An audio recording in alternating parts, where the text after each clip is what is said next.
Naggisa po ako ng tokwa. Ginisa ko lang po yan sa sibuyas, bawang. Iyan po ang ihahalo natin sa ating biniling kulitis. Ayan. Wala pong maraming ingredients yan. Hindi po ako nakabiling kamatis. Ayan. Ilagay na po natin yung ating kulitis. Ayan. Ayan po ay pagkain ng may sakit na cancer. Kailangan po mga gulay-gulay lang po ang kinakain. Ayan. Kaya lalagyan po natin yan ng konting toyo. Lagyan na natin ng konting toyo. Wala rin yung bechin. Hindi rin po ako naglalagay ng bechin. Yan lang po ang halo natin. Ayan. Ay, makakalagay yung aking.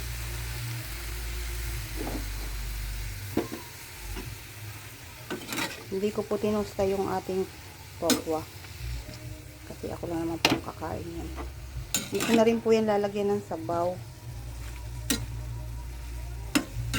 Ayan. O, may sabaw na rin po siya o konti. Hindi po ako magsasabaw dyan. Lutuin lang natin ng sandali yung ating kulitis.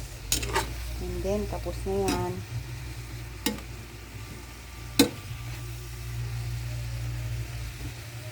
Ito ang ating ulam.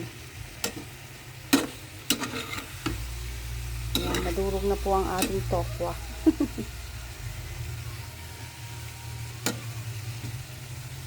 Kapag nga po, mas durog pa. Pero ayoko masyadong durog.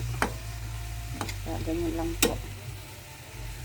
Konting tuloy lang po yan. Luto na siya.